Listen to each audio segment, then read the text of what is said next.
All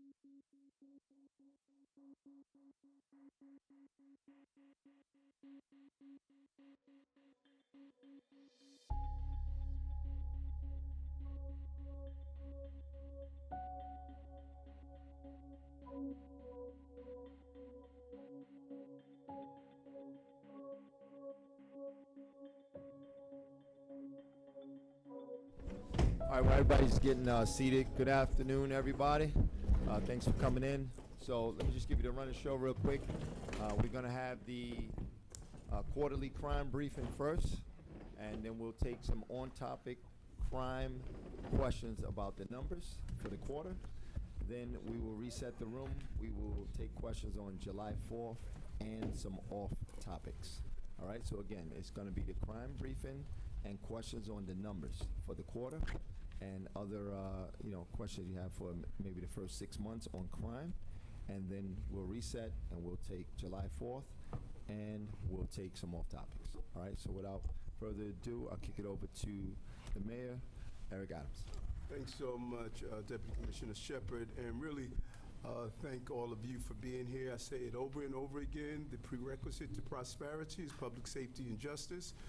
This city must be safe. It is something that not only that I have personally dedicated my life to, but the men and women who are here have dedicated their lives to doing so. To have a former chief of department, to be the deputy mayor of public safety, first time that's happened, and to have a commissioner that has spent over 30-something years dedicated to keeping the city safe, and having his dad, who was also a member of the police department. So there is on this panel a lot of history on running towards danger so that New Yorkers won't have to experience danger. That is in our blood, and that is what we're going to continue to do. And so I'm really pleased at what Commissioner Caban and his entire team, Chief Madry, Chief of Department, Chief of Patrol, John Schell, Deputy Commissioner Daughtry,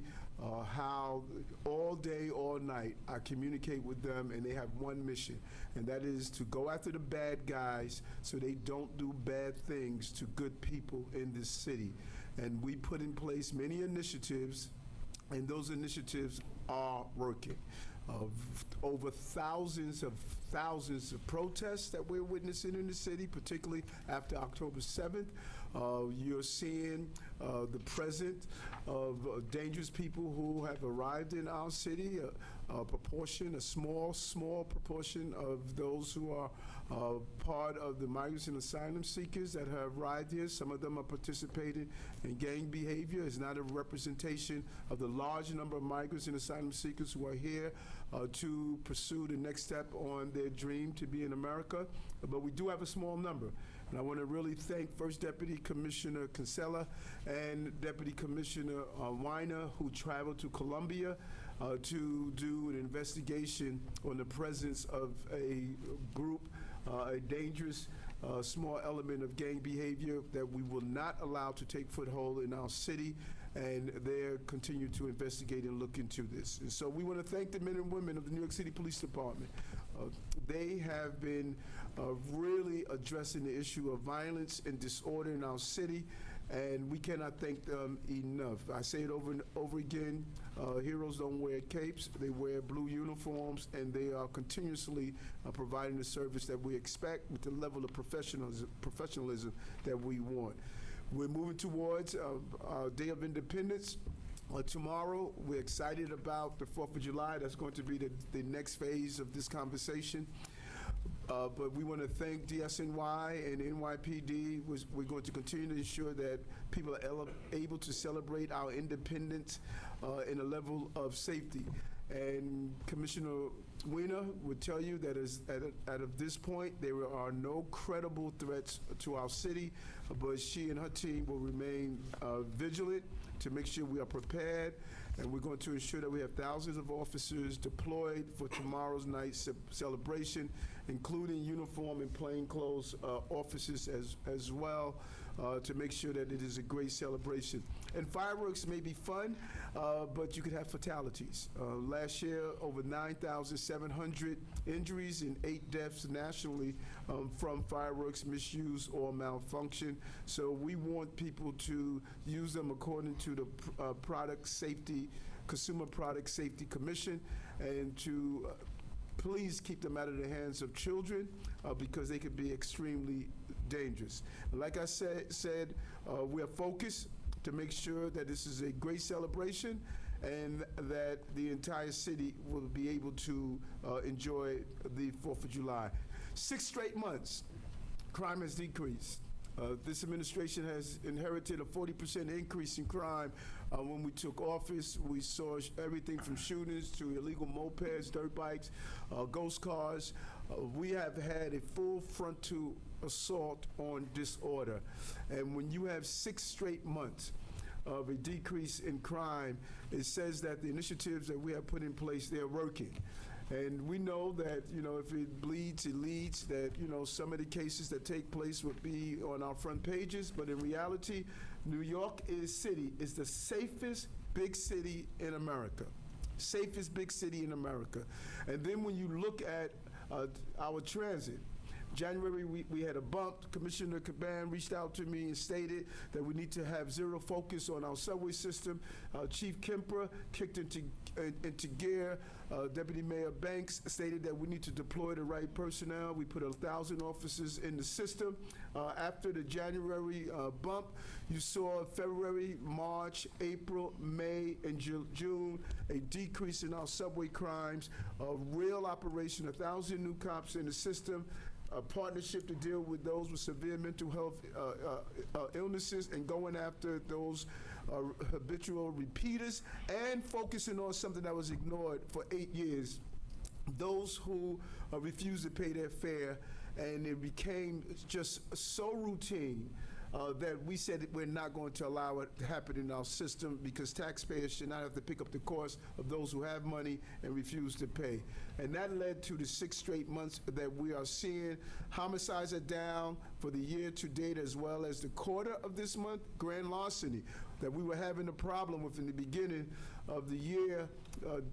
Commissioner Daughtry and Chief Shell started putting in real initiative to go after that, and now we have a double-digit decrease in grand larceny. Shootings are down, burglaries are down, and transit crime, as I indicated, are down. And I cannot say that enough, because that's the lifeblood of our city, that transit crime is down.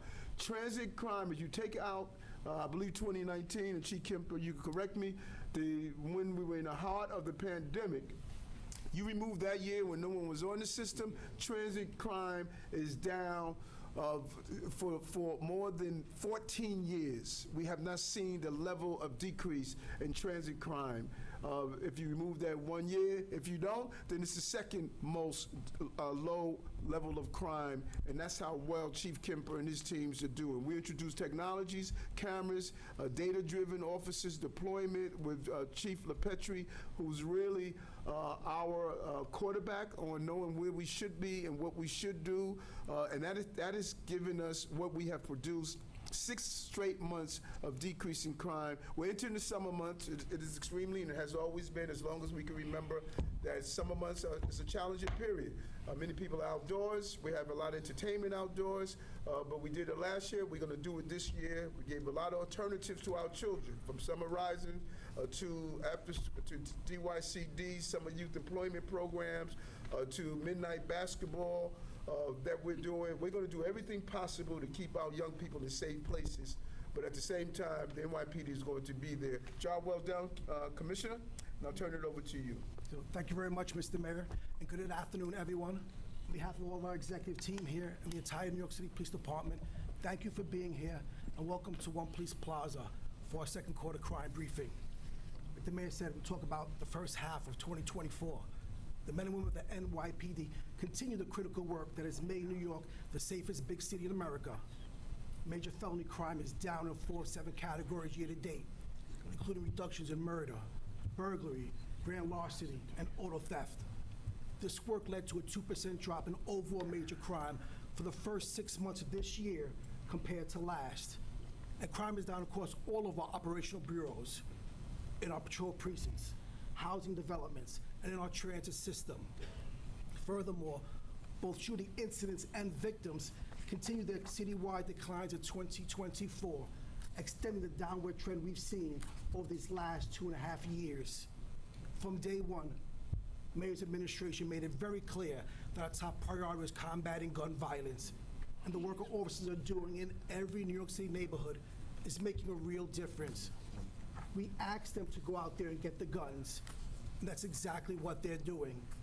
Since 2022, the NYPD has taken more than 17,000 illegal firearms off our streets, including more than 3,400 guns seized in just the past 6 months alone. And I can tell you these weapons will never again threaten innocent New Yorkers. We also work closely with our law enforcement partners to make sure that violent criminals who carry them are brought to justice. The results we see don't happen overnight, and they're by no accident. It's the hard work, dedicated thousands of officers that are out there across dozens of department-wide units that brought us to today. And as we head into the summer months, we're going to be working even harder. Our summer violence deployment plan, which we rolled down early May, puts uniformed officers in the neighborhoods that need them the most. And I can tell you, thank you very much, Mike. Last year we had great success in this program in 2023 when we saw lower crime, fewer shootings across our deployment zones. This summer, we expect to repeat that success. We expect to build upon it, keep driving down crime disorder citywide. Another example of significant, sustained progress is what's happening right now in our subway system. In the first half of this year, major crime in the transit system is down almost 7%. It was down almost 15% for the month of June. And as we sit here today, major subway crime is 11% below our pre-pandemic levels. This is a clear case of the NYPD identifying an issue, creating a plan to address it, and executing the plan effectively. New Yorkers demand and deserve a safe transit system, and that's exactly what the NYPD is going to give them. One other aspect I want to mention before we get deeper into Mike's numbers is the work of our Housing Bureau. There are nearly 500,000 residents, employees, and visitors across 2,100 NYCHA buildings citywide. And keeping those people safe is a full-time job of our 9 police service areas, working in close collaboration with resident patrols, community groups, and development managers. We're talking about over 154,000 families, and 50% of NYCHA residents are either seniors or children. So this work is incredibly important, and the men and women of our Housing Bureau don't get enough credit for the great job they do, and thank you, Martina Matarazzo. In the first half of this year, major crime in housing is down almost 3% compared to 2023. It's down 8% for the month of June. So I can tell you this is moving in the right direction, and with the leadership team we have in place, we're confident it will continue that way. There's no doubt that the NYPD's work makes our city a better place to live, work, and visit. Every gun we take, every violent criminal we arrest, every case we close, it's all for one purpose, and that's to keep our community safe. That's our job. That's our mission. And together with the people we serve, that's exactly what we're going to do. Now I'll turn it over to Chief Mike LaPrecci to provide some further details. Chief? Thank you. Good afternoon. So the police commissioner talked about the historic gun arrests in New York City. And if you look at the quarter, we're trending at the same 3-year average that we have over the past 3 years with over 1,000 gun arrests for the quarter. You got to go back 29 years to have similar gun arrest numbers. 29 years, there was 4 times the amount of shootings in New York City. So we're taking the same amount of, basically the same amount of arrests for guns than we were 29 years ago with 4 times less the shootings. That's precision policing. You know, that's putting the officers in the areas where we see, unfortunately, the most violent. We've identified about 10 square miles of New York City that accounts for 25% of the shootings between an 8-hour and a 10-hour block. That's where the thousands of officers are being placed this summer. That's where they've been placed since May. Last year's success with the summer plan, we rolled it out, we continue to roll it out for the spring, the winter, the holiday season, right up until the summer season. 32 precincts, 72 zones, 7 housing, PSAs are involved with the men and women out there every single night to protect New Yorkers. We talk about the reduction in violence, shootings. You just go back 2 years. So for the first 6 months of 2022, we're down 195 shootings, 237 less victims. Compare quarter 2 this year to quarter 2 of 2021, down 50% in shootings from this quarter to the quarter in 2021. That's 226 less incidents, 271 less victims. We talked about the reduction in victims in 4 out of the 7 major crimes. There are some upticks in 3 others. I'll explain them. We have an uptick in felony assaults. What's driving those felony assaults, unfortunately, are elderly assaults, well, I should say 65 and older, stranger assaults, and domestic violence victims.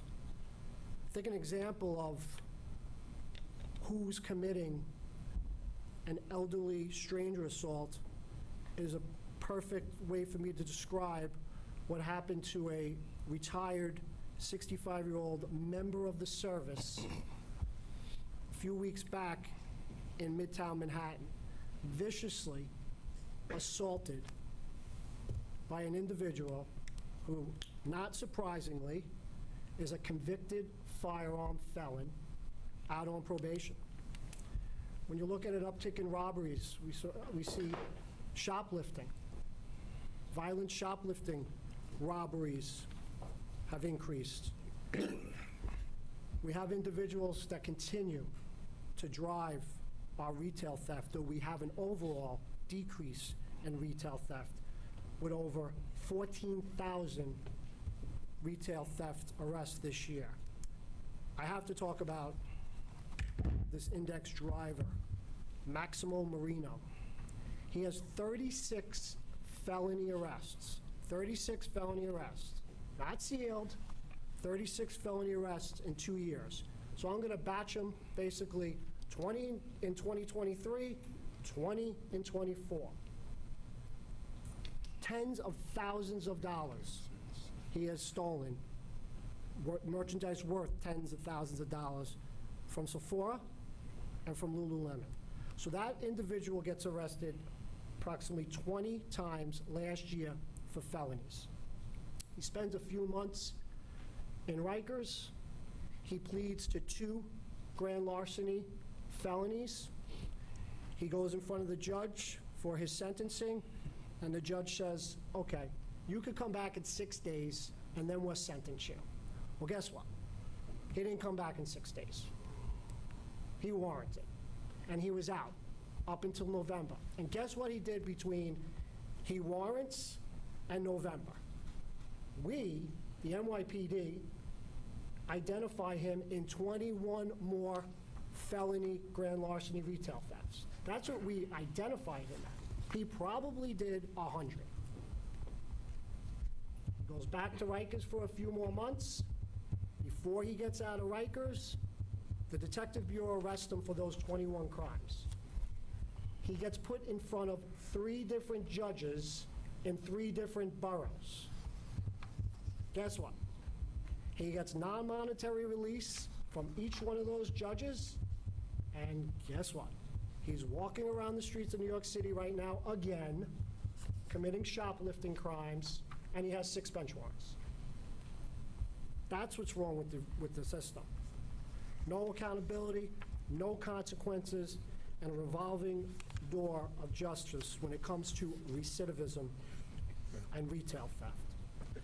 I do want to touch the increase in rapes. Obviously a very sensitive topic. Falls into 3 categories. We see an increase in our domestic-related rapes. We see an increase in acquaintance rapes, and we see a small increase in stranger rapes. We've also seen over the past quarter, we do have more victims coming forward in the past with crimes that happened months ago, and we encourage that.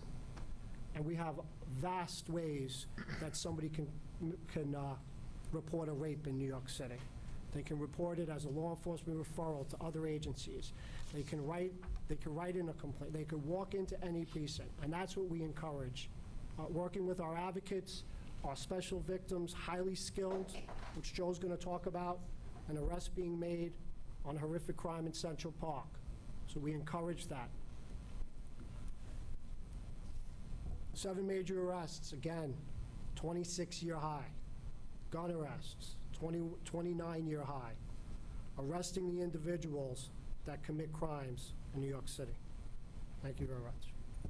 Joe? Good afternoon. I'm just going to update you on a sexual assault that took place in Central Park 9 days ago. On Monday, June 24th, at approximately 1:36 in the afternoon, a female, 21 years old, was the victim of a sexual assault, which was an attempted rape. This took place inside of Central Park in the vicinity of West 104th Street and the West Drive. This area is a secluded section of the park. The survivor was there to sunbathe.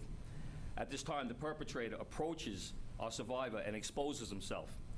She gets up and tries to run from the location, but she is knocked to the ground by her attacker. Once on the ground, the male is on top of her and attempted to forcibly rape her. She fought back, and she fought back hard. The survivor began to physically struggle with the perpetrator while screaming for help.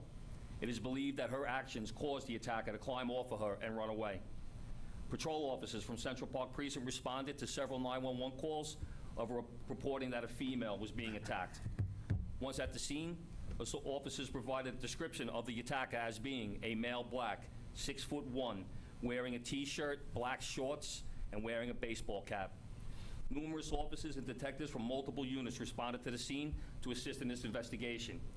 They included uniformed officers from Central Park Precinct and Patrol Borough Manhattan North, ESU K-9, Bloodhounds, the Central Park Precinct Detective Squad, Manhattan North Homicide Squad, all members from Manhattan North Detectives, Manhattan North Video Collection Team, the Manhattan Special Victims Unit, the Special Victims Major Case Team, and of course the Crime Scene Unit.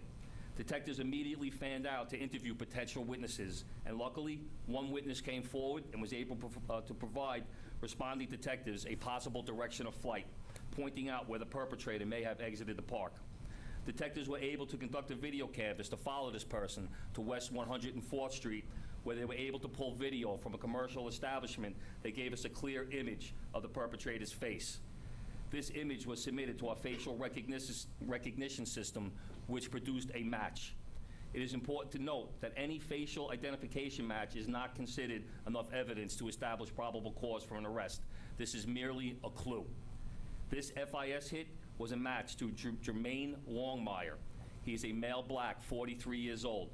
His date of birth is 1/17/1981. He resides a short distance from where this crime took place, 60 West 104th Street. He has 8 prior arrests in New York City, and he has an substantial arrest history out of state in Florida, Maryland, and New Jersey. A computer analysis of Longmire revealed that he was wanted on an open bench warrant in New York City.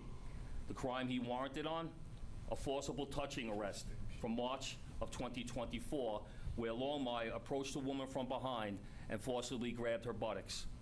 Further computer work revealed that he was also a perpetrator involved in a 2-incident forcible touching pattern that took place in the transit system in 2023. Once again, where Longmire would run up behind unsuspecting women and forcibly grab their intimate parts. Armed with this information, members of the Fugitive Enforcement Unit located and apprehended Longmire for this open bench warrant on June 26th. At the same time, members of the Special Victims Unit were working to establish probable cause to arrest Longmire on one of the incidents that was included in that transit forcible touching pattern. He was arrested on one of those incidents and held in jail on $7,500 cash bail. As I stated earlier, the Crime Scene Unit responded to this incident and collected numerous items of evidence. Among the items collected were the survivor's clothing, in particular her bikini bottom. This article of clothing was processed by our forensic identification section at the lab for potential touch DNA. Once the examination was complete, Jermaine Longmire's DNA was discovered on the survivor's bikini bottom.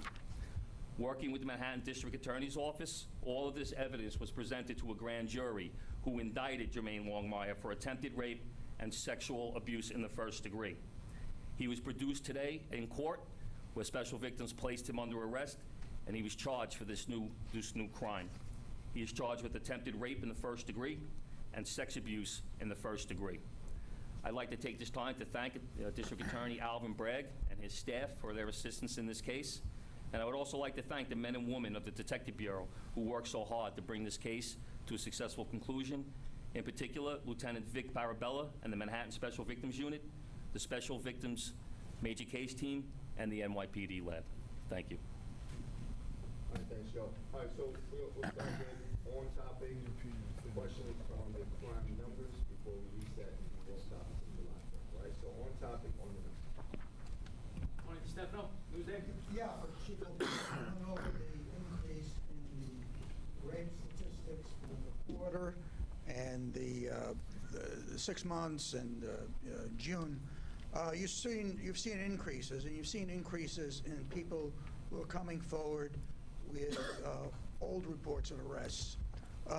Given that 2 months ago we had the Harvey Weinstein decision, reversal of his rape conviction, and there was some criticism that because of that we were going to see a reluctance of victims to come forward.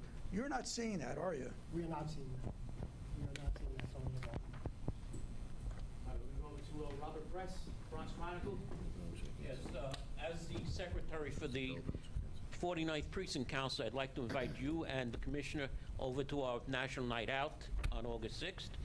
However, and I want you to see how hard our officers work, all 74 of them, down from a high of 250.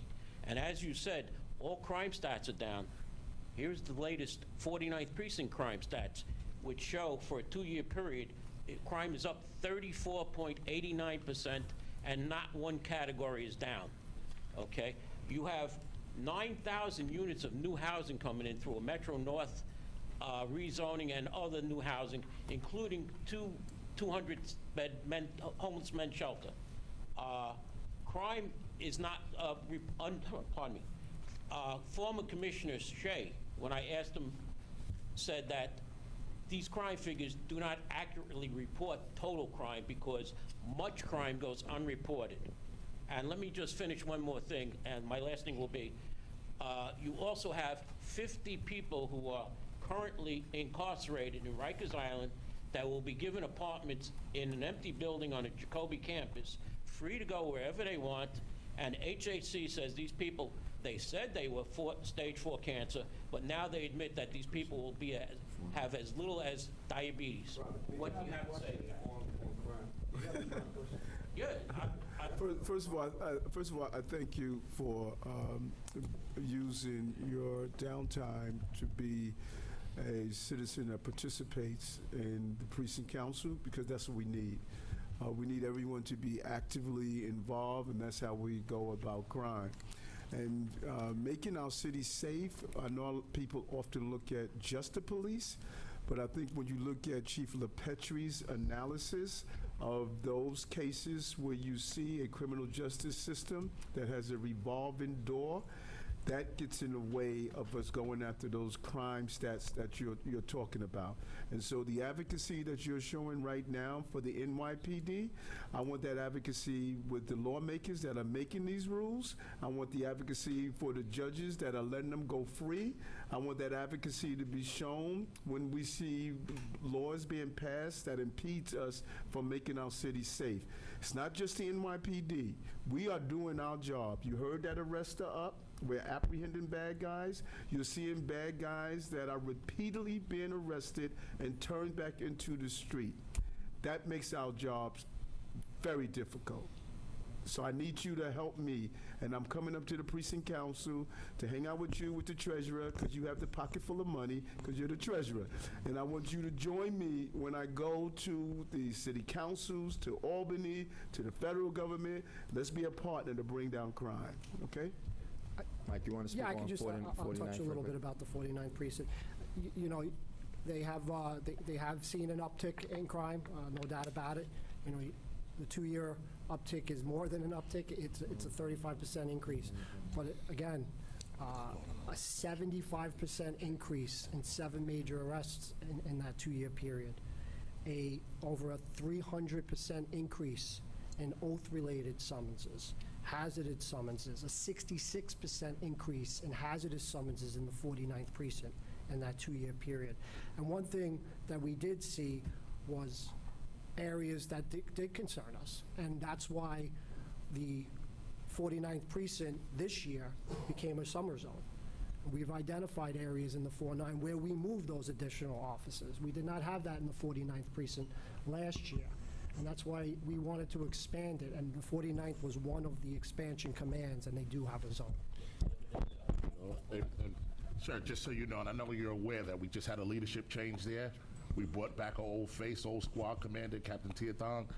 We already see the difference already for the week, 28 days. He's pushing crime down. He was the squad commander there. He knows the place well. He's collaborating with the PSA over there. He's going to make a big difference over there. What are the numbers? How we looking? Hold on, because I want to address that. How we looking in manpower? Can we have a conversation about manpower? So with the graduating class, you know, obviously speaking to Chief Madry, we are going to be moving hundreds of officers into the Bronx and then distribute them to the precincts. And I wanted to, when we finish, I want the information about that location. They told you the people who were going there were due to cancer patients. We should not do a bait and switch. So I want you to give me the information of that location. You say it was 40 people? 50 people? Kobe Hospital, it's the Just Home Project. Got it. Okay, so let's see who's actually going there to that location, all right? But again, I thank you for being on the precinct council. A lot of people don't volunteer, and I appreciate you doing that. Okay, Arthur, yeah? I have a question about the East 14th Street corridor in the East Village. From First Avenue to Avenue A, residents have been saying they've got a really big problem there, from the marketplace to some different types of illegal behavior. I have 2 questions. One for Chief LaPetri, is that when you identify blocks that are, or sections of the city that are troublesome, is that block in that category that you described? And then for the mayor, the question is, what's the plan? Because currently it's not working, whatever the plan has been. Yeah, no, and the plan is working. I have been there several times. I walked that block from the water all the way down to up and down Lexington Avenue. I have called the platoon commander and the precinct commander to meet me at the location because it was a mess. And we cannot be in a city where we walk past disorder. And when you look at 14th Street and you see the number of vendors, you see the number of drug users, it is unacceptable. Our city is not going to live that way, and I have told the precinct commander several times that this is not acceptable. You should not be walking down your block seeing what we saw on 14th Street. There's been several initiatives there, and Chief Madry, you can go into some of the things that we're doing there to constantly repeat. Now, we have those who believe that vendors should be allowed to line the streets and do what they want, and they are decision makers in government. We're constantly fighting against that, like we did on Roosevelt Avenue in Queens. We need 14th Street to be fixed and not just a Band-Aid on it, and I've been very clear on all of my visits there that it was unacceptable what we saw. One visit I did there was this big mound of plastic bags just to find out that someone was sleeping under it. Not acceptable. Precinct patrol officers must patrol their sectors, and they must make sure conditions are corrected, not ignored. What are we doing over there? We just redeployed a 24/7 uniformed cops to that one street, 14th A to Avenue 1. The 14 store owners, we're getting them together. We're doing crime prevention surveys for all those 14 stores. The one problematic smoke shop on our block, we shut it down last week with the help of the sheriff. We got the local councilwoman involved. She was with the CO yesterday walking that street.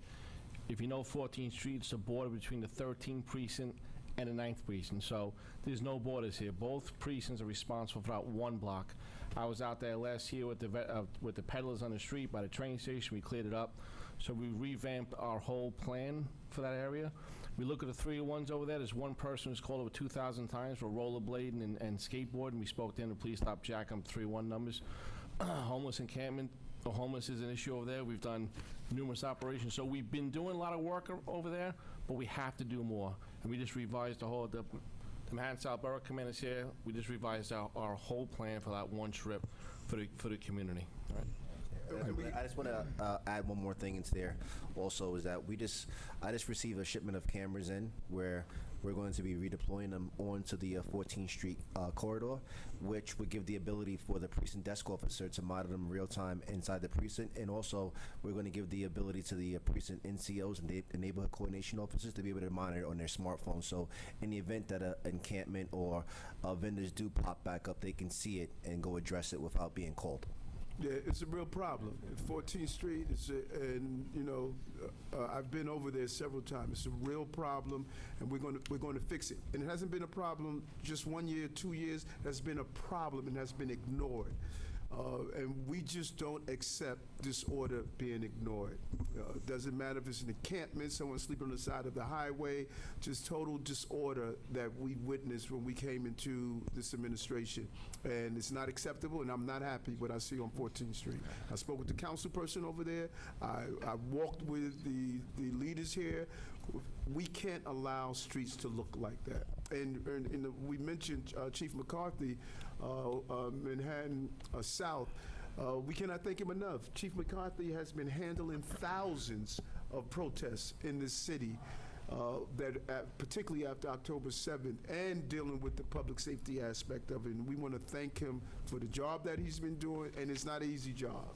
It's not an easy job on what he's been experiencing. And boys, I want to add, Chief McCarthy, crime in Manhattan South is down, leads it down 12% for the year. So he's doing a tremendous job.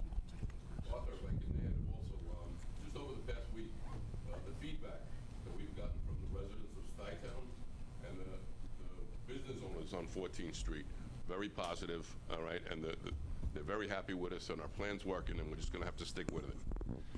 All right, so before we go forward, do we have any more questions on the actual crime numbers? So remember, we're going to get to the off topics, and we're going to get to July 4th. Crime numbers? Okay.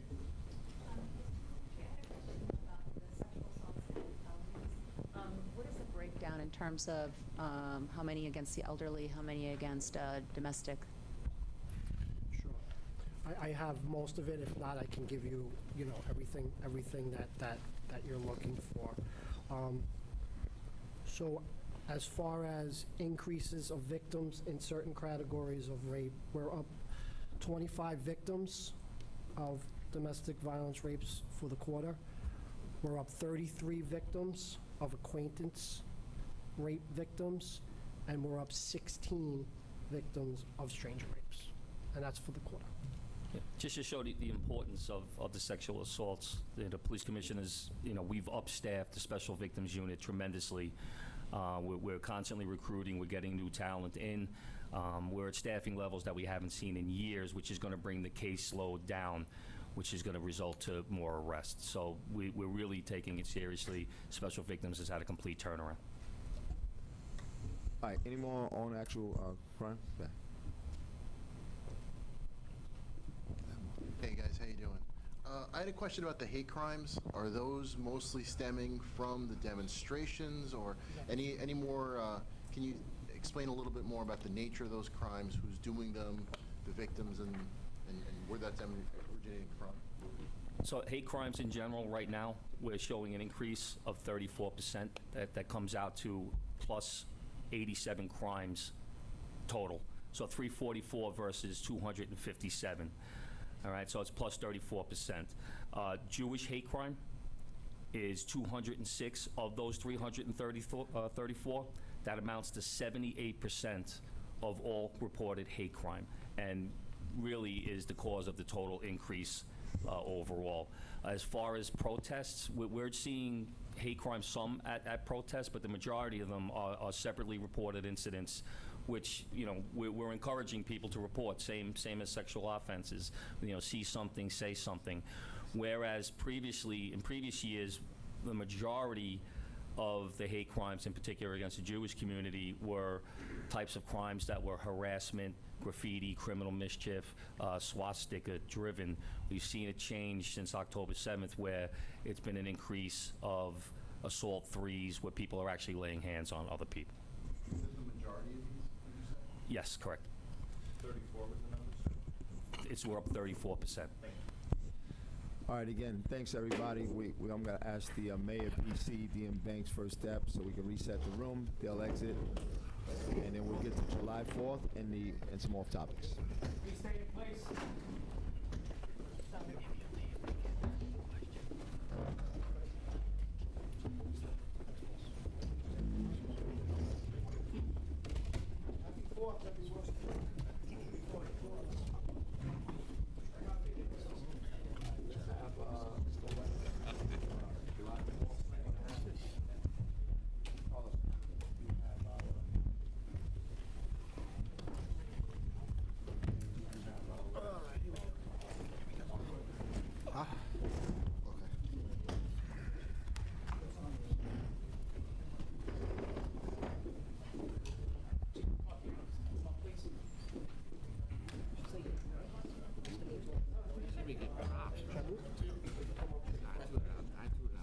Thank you, I appreciate that.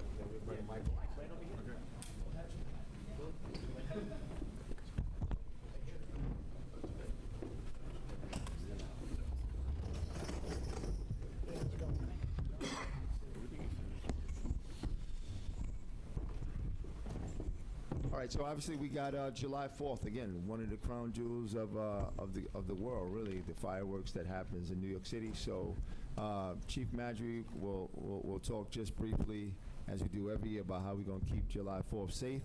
And then we'll take a couple of July 4th security questions, and then we'll open it up to off topics where the day is here. We'll be able to answer a few questions off topic. All right, so Chief Madry. Yes, good afternoon, everyone. Just really quick, I'd like to welcome to the dais Will Koss from Macy's and Rob Atterbury from Hudson River Trust. Thank you for your partnership for this incredible event that'll be happening tomorrow. Our 48th annual Macy's 4th of July fireworks display, first one which was held in 1976. Of course, it's happening tomorrow, July 4th, Thursday, starting at approximately 9:25 p.m. and it'll last about 25 minutes. Approximately 60 pieces, shells and effects will be launched from the barges that'll be positioned from, the barges will be positioned on West 14th Street to West 34th Street along Hudson River. And this is the first time since 2013 that the fireworks will be displayed from the Hudson. We have entry points for our guests who are going to come and sit along the West Side Highway, and that'll be at Christopher Street and Washington Street, which is ADA accessible. You have West 11th in Washington, West 12th in Washington, West 29th and 11th Avenue, and West 40th Street and 11th Avenue, which is ADA accessible. So the nation's largest Independence Day celebration, which is happening tomorrow night, the NYPD will be there to make sure that it's safe and enjoyable for everyone. So we hope to see you all out there on the west side with your families. This 48th annual Macy's 4th of July fireworks display is something that we always take seriously, and it's something that we prepare for July 5th, right after the firework display occurs. So we've been preparing since July 5th of 2023.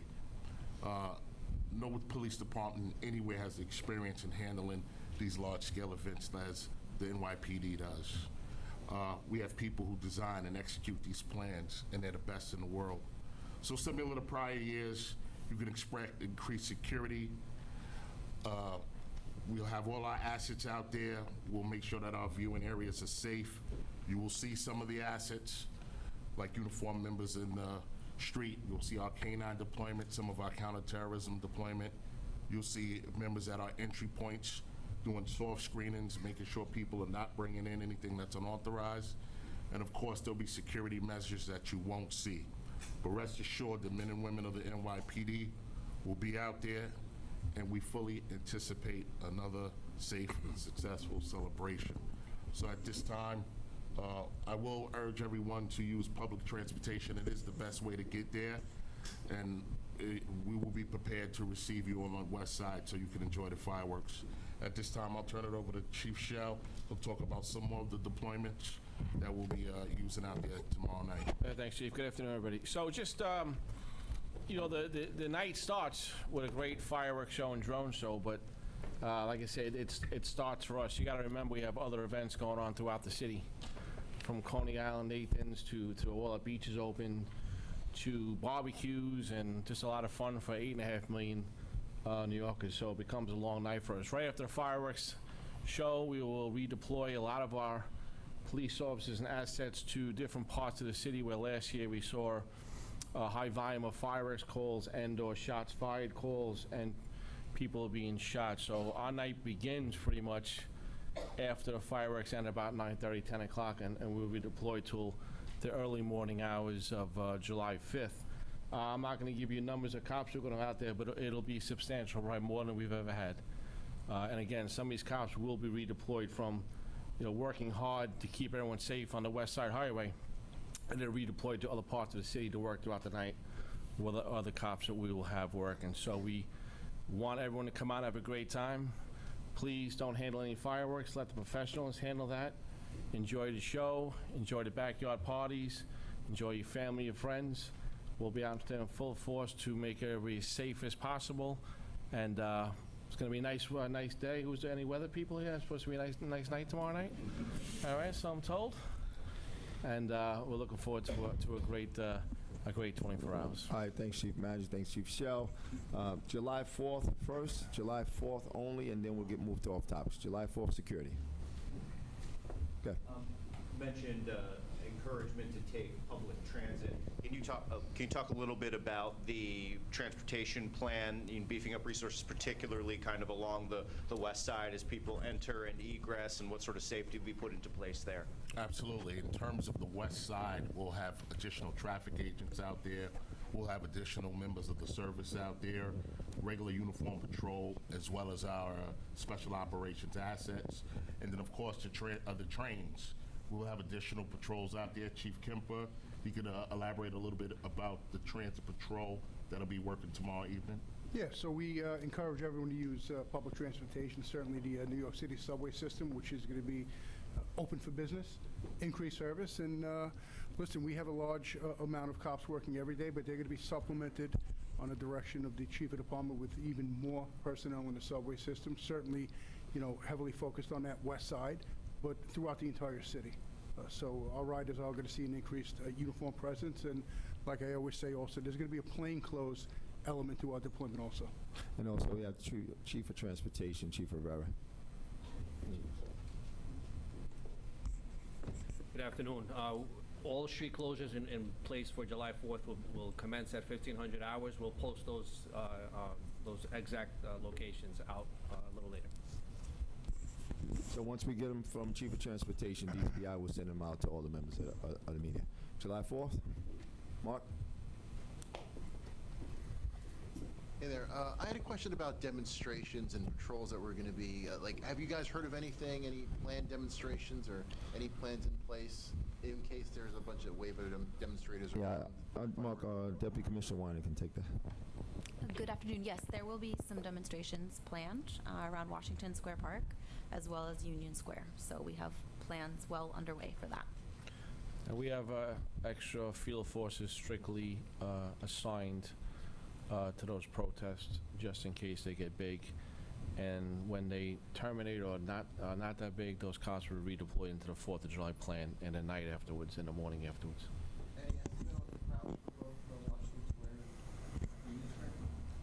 I think that you will see some numbers. I think it will be hundreds, not thousands, if that. So, yes, but this is obviously something we've been doing every day for many years, but certainly in the last 8 months. We've been dealing with this since October, whether it be Christmas tree lighting, New Year's Eve, you name it, we've done it, we're ready.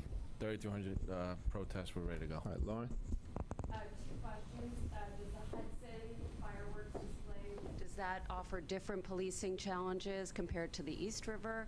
And yesterday we aired a report in which there was some threat, not a credible threat, but the FBI is considering it a threat from drones over dropping potential bombs over crowds. We're not saying it's going to happen, but maybe the commissioner can speak to that.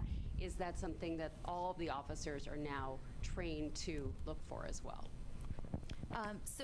Yeah, the report in question is called the Joint Special Events Threat Assessment, which comes out annually. And so this report didn't mention a specific threat involving weaponized drones, but discussed this as a potential threat vector generally, which is precisely why, as a department, we've invested considerably in developing expertise that we use in coordination with federal partners around counter-drone, mitigating the dangers of a potential drone which is being used for nefarious purposes.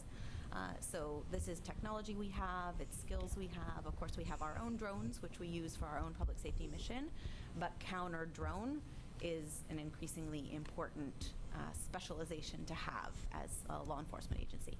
All right, Chief Shell, West Side versus East Side. Yeah, I'll answer that. Just in terms of the East Side versus the West Side, I mean, policing is never easy. We always have challenges. But if you look at the East Side, we're talking about 2 different roadways. You have the FDR, which is elevated, and then also the regular, just a regular street level.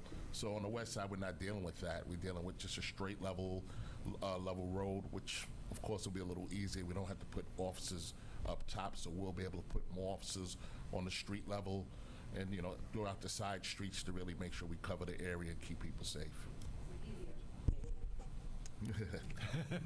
All right, Anthony, you got something on July 4th, Anthony? 2.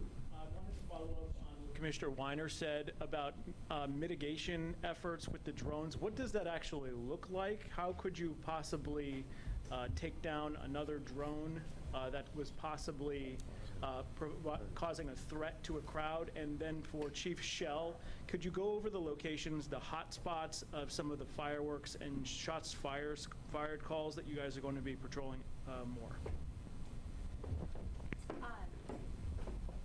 So drone mitigation technology is used pretty widely whenever there's a major special event. We use it for the US Open, we use it for New Year's Eve, any major event where there's a potential for a drone to be used for nefarious purposes. We have technological capability to mitigate threat. And again, we do this in coordination with federal partners who have authorization to mitigate drone. And there's different techniques that you can use to do it, but it is not at all a new capability or new technology. It's pretty standard operating package for. It wouldn't be shooting it down. Pardon? It wouldn't be shooting. It's not like in the movies where you shoot it out of the sky. No, it is safe for mass gatherings. That's the whole point, and it's quite technologically advanced. All right, Chief, on the Yeah, locations. just for the overall play, each precinct is going to stand alone in terms of what's unique to that precinct from a historical point of view, from 3-in-1s and information I have. For our special staffing, we're going to be heavy in the Bronx, heavy in northern part of Brooklyn. We added 13 additional zones, if you will, to 4th of July for us to police. We'll be looking at parks early on in the night, especially in the northern part of Manhattan. So it's multi-layered. We know the locations that we want to concentrate on based on last year. Like I said, the Bronx, parts of Brooklyn, Manhattan North, and each precinct has their own individual precinct plan unique to their community. All right, so last one on July 4th, Aaron. With apologies to Will, because I'm sure this show is going to be awesome, but Commissioner Weiner, can you, the joint threat assessment mentioned a lot of different things to be concerned. What generally concerns you? Why this substantial police presence that's going to be larger than ever before? What's the point? What's in your head? What's bugging you? Well, to be fair, this joint threat assessment was produced by FBI and DHS, and again, it's an annual document. And the idea is to give the public or to give the audience an understanding of the range of possibilities that underline protection around major special events. The world is a complicated place at this moment, and we have a robust police presence every year around July 4th. This isn't different than years past. We obviously take our duty to protect the event very seriously. This year it spans a wide space of geography. And again, we've been dealing with a complicated threat environment that we've spent a lot of time talking about for the last 8 months.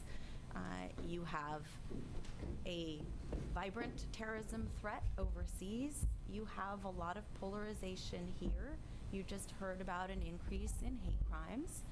So it's entirely appropriate then whenever there's a large-scale event like this one, we think about all potential hypotheticals and we plan accordingly. But again, this isn't new. We do this every year. We want to make the 4th of July safe and happy for all, and that's exactly what we're doing this year.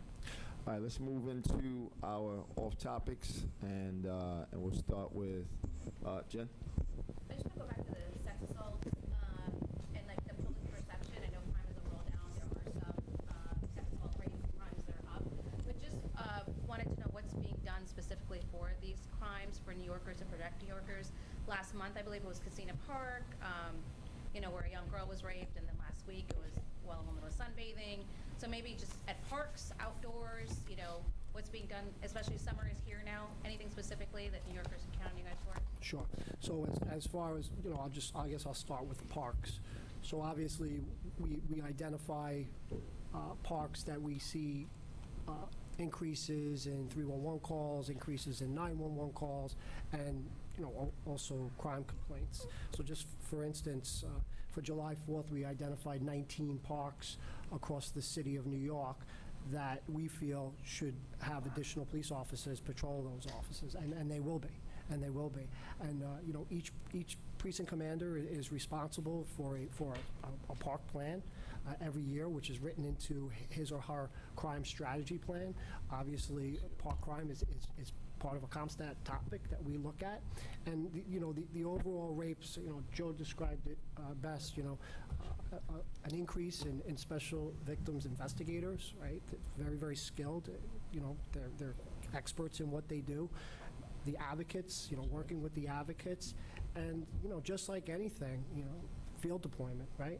You're talking about 20,000 patrol officers that are out there every day, answering the radio, but also patrolling the areas that we do see upticks in street-level crimes, including, all crimes.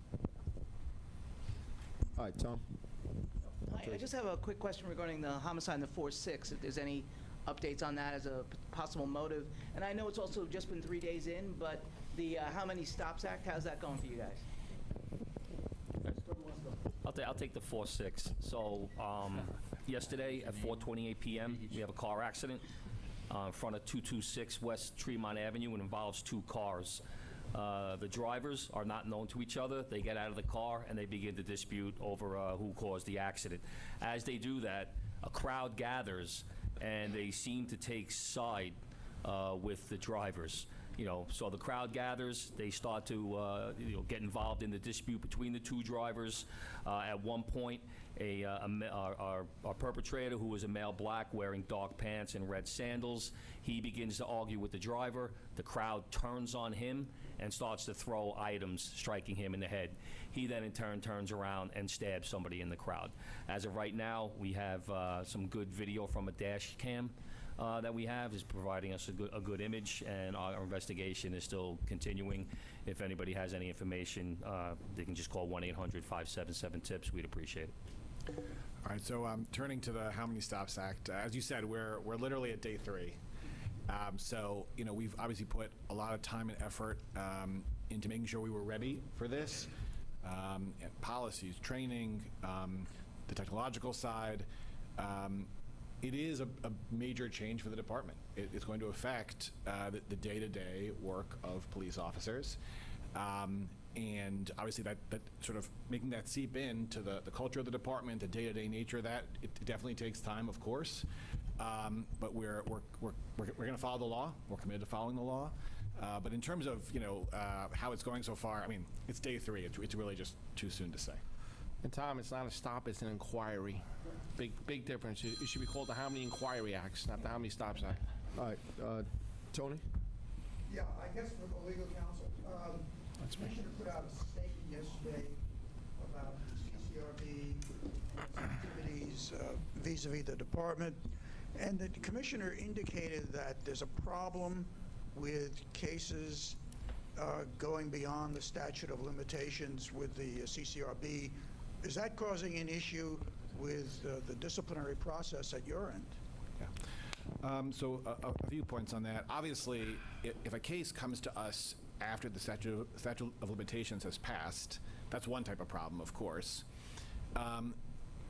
What we do see sometimes, and this is a real challenge, is that a case will come to us from the CCRB right before the statute of limitations is about to run. So you have a very limited amount of time to look at what CCRB has concluded, for us to do our own assessment of the evidence, the case, and that does present particular challenges, right? These are incredibly serious matters. Every single case, right, matters to everyone involved, to the complainant, to the respondent, and you never want to be rushed with these things, right?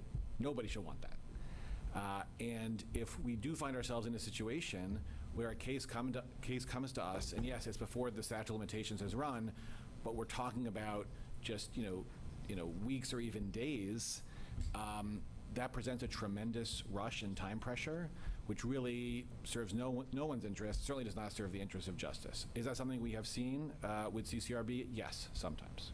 So you have to then possibly, because of the rush and the short time frame, simply not proceed? So obviously, that is not an outcome that anyone wants, right? That, again, that does not serve the interest of justice. Has that happened historically? Yes. There have been times when a case came on such short notice that we simply were not in a position to process it in a fair and timely fashion. I don't have the data in terms of how often that's happened more recently. Has it happened historically? Yes, there have been times when that has occurred. Hold on, take a quick pause and let our guests from Macy's and Hudson River just step out and proceed with their business of the day. And we thank them for coming in and being here for us.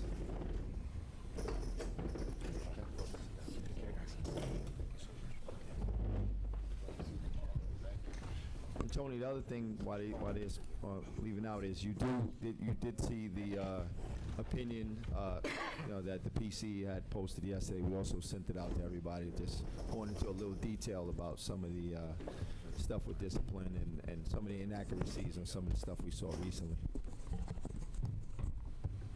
All right, Kelly, Minna? For tomorrow, it's in place now and it's in effect. On a day like tomorrow, how does that affect policing and public safety? Does it slow it down since you have so many officers out and it's just starting? I mean, how does that look? Will it affect policing tomorrow? Right. So obviously there was a lot of back and forth over the How Many Stops Act, a tremendous debate over that. I'm not looking to rehash that here. It is the law and we're going to follow it. That said, by definition, it imposes additional burdens on the department, on our officers. Filling out these forms takes time, by definition. And it's too soon to say exactly how that's going to play out. But if you think about it, that means necessarily there is going to be either an increase in response times or an increase in overtime, or both. Now, in terms of how much of one, how much of the other, the magnitude, it is definitely too soon to say. But necessarily there has to be some effect, right? Your officers on a daily basis are filling out these forms. They take time, and that time has to go somewhere. So it's either affecting response times or overtime or both. But in terms of that balance and the magnitude, it's too soon to say. Yep, and can I just add into there one sec, Mike?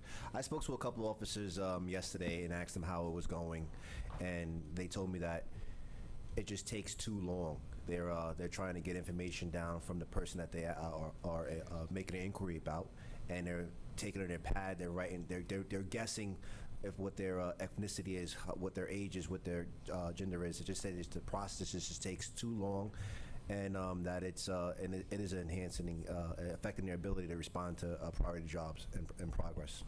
All right, Mike, and before we move past you, Mike, can you just address quickly, I came up with the mayor's off topics yesterday, can you address the difference between when the PC has the absolute right to take over a case versus the difference between when he disagrees with a CCRB recommendation and he puts that in writing back to the CCRB?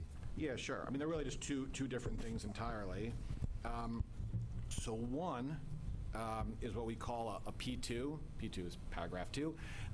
And that's pursuant to a MOU, I think it's 2012 MOU that we have with the CCRB. And that MOU has to do with their ability, they're bringing charges and specifications, actually prosecuting that, right? The CCRB prosecutes cases in NYPD administrative courts. But pursuant to that agreement, which is publicly available, in paragraph 2, there are certain circumstances, a narrow set of circumstances, in which, pursuant to the MOU,